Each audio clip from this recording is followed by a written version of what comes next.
Have you ever wondered why two neighbors who share history, culture, and borders still look at each other with suspicion?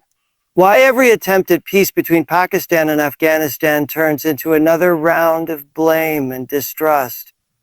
And why, no matter what happens in the region, India's name always appears in the background like a silent player in a high-stakes game?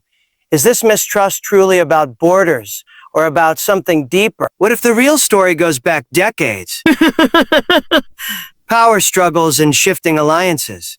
And most importantly, who actually benefits from this never-ending tension? Stay with me. Imagine a border so old that most people living on each side had no say in it, yet so powerful that it still controls every conversation, every suspicion, and every political crisis between two nations.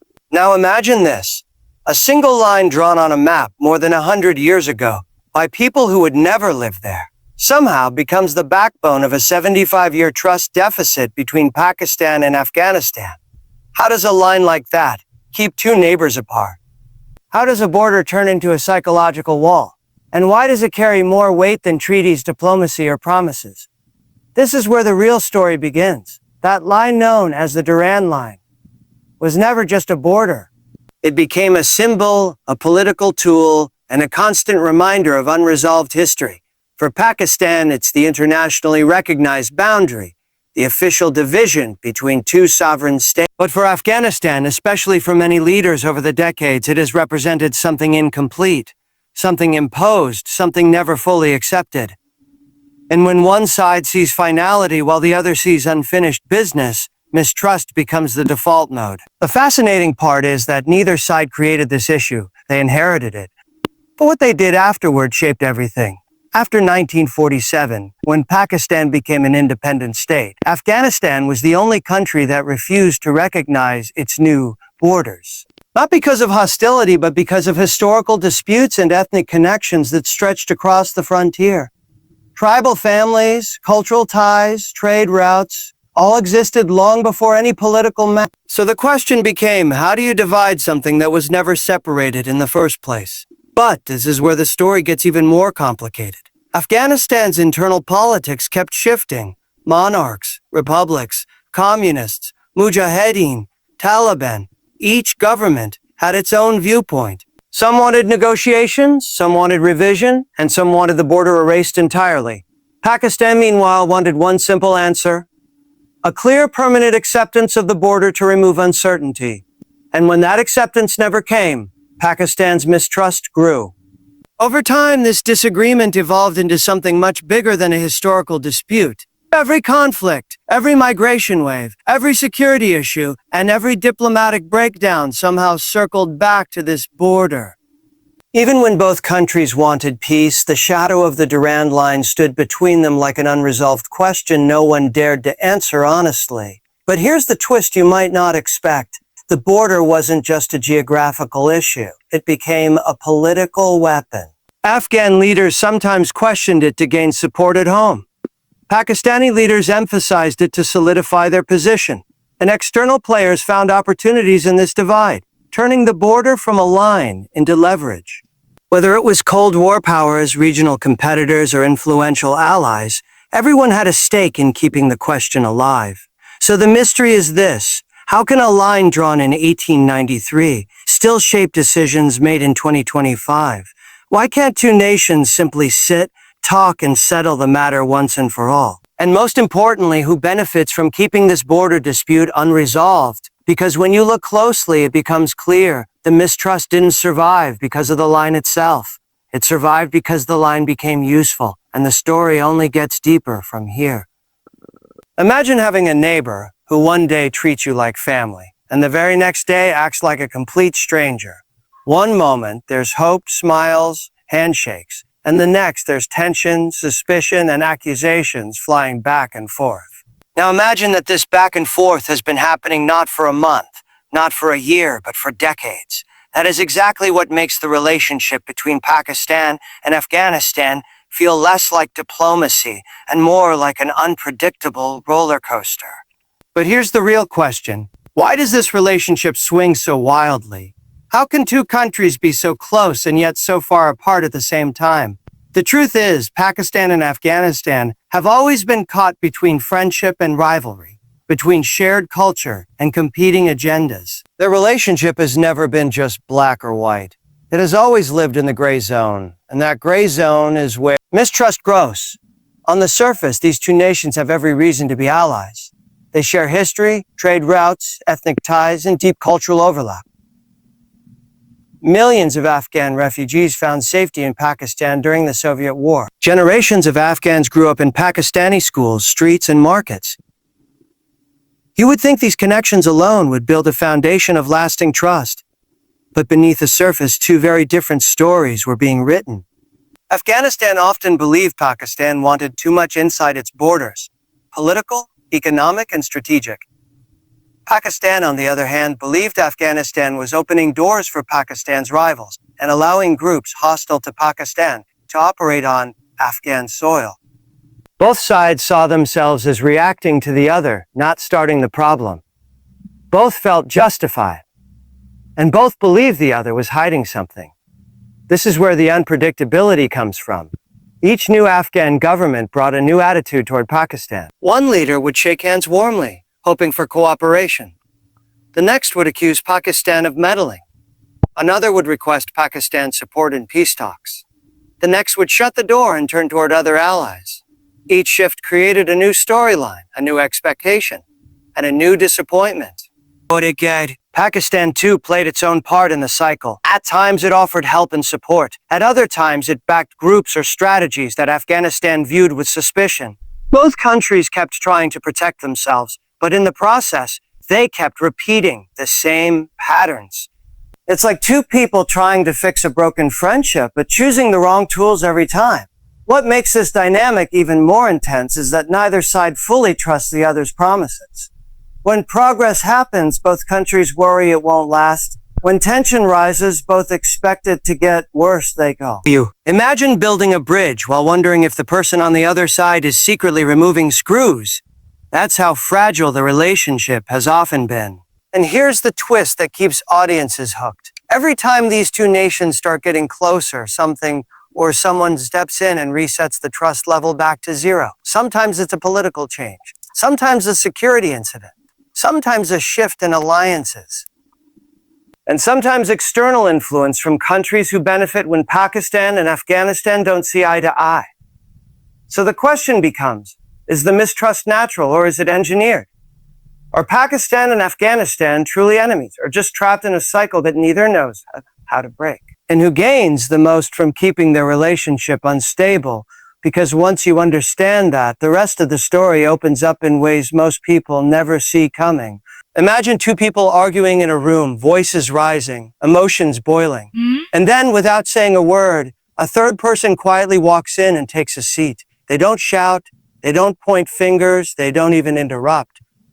But somehow, their presence changes everything. Suddenly, the argument shifts tone. Motives change, suspicions rise, and the two original people start wondering, why is he here? What does he want? Is he helping, or is he waiting to benefit from our fight? That silent, strategic third presence in the Pakistan-Afghanistan story is India. From the very beginning, India's role in this regional drama has been mysterious, powerful, and often misunderstood. And the biggest question is, why is India so deeply involved in a relationship that already suffers from mistrust? What does India gain, and what does it risk? The answers are layered, and the more you uncover, the more complicated the picture becomes. For Afghanistan, India represents a partner that comes with no direct border tensions, no historical territorial disputes, and no ethnic spillovers that mix politics with identity. Afghanistan sees India as a builder: schools, roads, dams, training programs, scholarships, medical support. A country that helps without demanding political loyalty up front, at least not publicly. This creates a sense of comfort, a sense of friendship that feels stable even when Afghanistan itself is unstable. But for Pakistan, the view is completely different. Pakistan sees India's presence in Afghanistan not as humanitarian outreach, but as strategy, influence, leverage, a way to surround Pakistan from both sides. And when a country already feels threatened on one border, the idea of a rival gaining strength on the other becomes a major national security concern. So even when India is building a dam or training Afghan officers, Pakistan questions the real motive behind the scenes. This triangle, Pakistan, Afghanistan, India, doesn't operate on simple logic. Each side sees itself as protecting its own interests. Each sees the other's moves as strategic chess instead of friendly cooperation. And every time India increases its presence in Afghanistan, the trust between Pakistan and Afghanistan takes another hit. But here's where it gets even more interesting. India doesn't need to say much. It doesn't need to take sides openly. Sometimes just being in the room is enough to change the entire atmosphere. The more Afghanistan depends on India, the more Pakistan feels sidelined. The more Pakistan voices concerns, the more Afghanistan leans toward India for reassurance. It becomes a loop, one that keeps repeating no matter who is in power. And then comes the twist. India's goals in Afghanistan are not just about Afghanistan. They are about regional influence, economic roots, security concerns, and long-term strategic balancing. Afghanistan becomes a stage where India can shape outcomes far beyond Kabul. Pakistan knows this. Afghanistan knows this. And the world knows it too. So the real question is this: is India a friend, a rival, or a silent strategist playing a long game? And how much of the Pakistan-Afghanistan mistrust would disappear if India were not part of the equation? Or, here's the more unsettling thought: is the mistrust too useful for all three to ever fully let go? Because once you understand India's role, the regional story stops being a simple conflict and becomes a full-scale power puzzle. And the next pieces make the picture even more dramatic. Imagine waking up every morning, knowing that the biggest threat to your security doesn't come from an army, an air force, or a rival government, but from people who don't wear uniforms, don't follow rules, and don't answer to any country. Now imagine that these people can cross mountains, borders, and deserts with ease, disappearing into one nation and reappearing in the other. How do two countries build trust when the ground beneath their feet is full of shadows, rumors, and movements nobody can fully control? This is the world of cross-border militancy, the force that turns suspicion into fear and fear into long-term distrust. For Pakistan and Afghanistan, this has been the single most explosive factor in their relationship. Because every time tension rises, every time trust starts to rebuild, an incident involving militants or extremist groups brings the relationship crashing down again. It's like trying to fix a cracked window while someone keeps throwing stones at it from outside. Afghanistan accuses Pakistan of allowing certain groups to cross into Afghanistan, attack, and then retreat back into safe spaces. Pakistan, meanwhile, accuses Afghanistan of giving shelter to militants who target Pakistan's territory. Both sides firmly deny the accusations, and both sides fully believe their own narrative. This constant blame game has turned the border into more than just a line. It has turned it into a battlefield of claims, counterclaims, and narratives that influence politics, policies, and public emotions. But the real twist is this: neither country fully controls the rugged terrain along the border. These mountains and remote valleys have been used by fighters long before either Pakistan or Afghanistan existed as modern nation-states. Even powerful armies struggle to manage this area. So when an attack happens, both countries immediately react with suspicion instead of cooperation, even though the reality is far more complicated. The most damaging part is the timing. Cross-border incidents often happen when peace talks are progressing, or when both sides are showing signs of cooperation. It's almost like someone out there knows exactly when to strike to reset everything back to conflict. And that leads to the most uncomfortable question of all. Who benefits from these disruptions? Because someone always does. These militant networks don't just operate across borders, they operate across alliances. They know which actions will increase pressure on Pakistan. They know what will embarrass Afghanistan. They know how to trigger reactions from both sides. And sometimes external powers use these networks as tools to influence regional politics. Nothing in this picture is random. Every move creates ripple effects. The psychological impact is even deeper. When leaders don't feel safe, they can't trust. When soldiers are attacked from unknown directions, they assume the worst. When civilians fear the next blast, they blame whoever they are told to blame. Militancy doesn't just create violence, it creates narratives. Narratives create politics. Politics shape foreign policy. And foreign policy becomes mistrust. And that brings us to the big haunting question. What would Pakistan-Afghanistan relations look like in a world without militants? Would trust return? Would borders soften? Would cooperation grow? Or has the cycle gone on for so long that even peace wouldn't erase the old suspicions? The answer to that question leads us straight into the next chapter of this story. Because the deeper you go, the more the pieces start fitting together. Imagine playing a game where every move you make feels controlled by someone you can't see. You think you're winning, but suddenly the board shifts.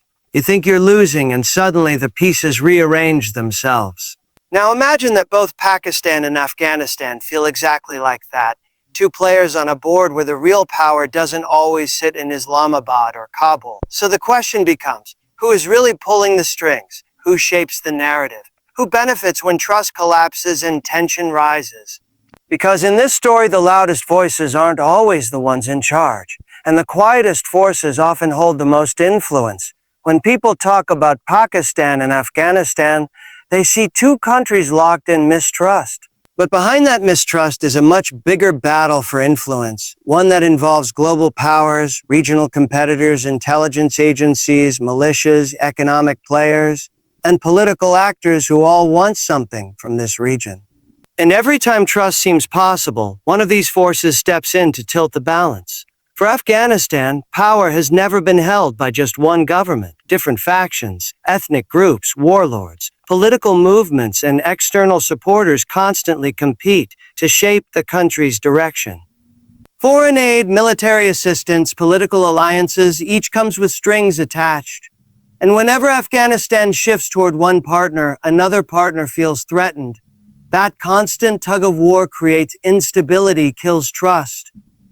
Pakistan, meanwhile, sees Afghanistan through a lens of national security. Every policy decision is shaped by one question, and that belief pushes Pakistan to take actions that Afghanistan often interprets as interference. This cycle repeats endlessly. But here's the twist that most people never consider. Both countries sometimes use the mistrust to strengthen their own internal positions. A leader facing pressure at home may point toward the border and say, "Oh, look over there. That's the real threat." A political group may use the tension to gain public support. A military institution may use it to justify strategy or funding. Mistrust becomes a tool, a narrative, a shield. And once mistrust becomes useful, it becomes very hard to let go of. Then there are the global actors, nations that want influence in Central Asia, access to trade routes, control over resources, or leverage over rivals. For them, instability is not always a disaster. Sometimes it's an opportunity. The moment Pakistan and Afghanistan get close, someone benefits from pulling them apart. The moment peace talks progress, someone benefits from sabotaging them. The moment cooperation starts, someone benefits from stopping it. In a region this complex, conflict isn't always accidental.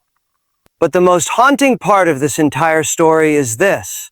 The real victims are ordinary people, families divided by borders, refugees displaced by war, traders blocked by checkpoints, and citizens who want peace more than politicians ever will. They don't care about power games. They care about stability, safety, opportunity, peace. And yet they are the ones who pay the price for decisions made in high offices in foreign capitals. So the question that hangs in the air is simple but heavy. If the mistrust continues, who will gain the most? And if peace finally arrives, who will lose? Because sometimes the answer to that question explains more than any history book ever could. Imagine standing at a crossroads where every path looks familiar, yet none of them lead to where you truly want to go. That is exactly where Pakistan and Afghanistan stand today, caught between history, suspicion, and the long shadows of outside influence. After decades of conflict, countless promises, shifting alliances, and repeated attempts at rebuilding trust, the same questions still echo. Why can't these two neighbors find common ground? Why does every step toward peace feel temporary? And why does someone somewhere always seem to benefit when they fall apart? The truth is, their mistrust didn't grow overnight. It was shaped by old borders, unpredictable politics, cross-border threats, and the silent presence of powerful regional players. Each chapter added a new layer. Each event left a new scar, and each misunderstanding made the gap wider. Yet despite everything, one fact remains unshaken. Both countries are bound together by geography, history, culture, and destiny. Whether they like it or not, their futures will always be connected. But here's the real twist. The cycle is not impossible to break. Trust can be rebuilt. Peace can be negotiated. Cooperation can rise from conflict. It won't happen easily, and it won't happen quickly, but it can happen if both nations decide that the cost of mistrust is greater than the price.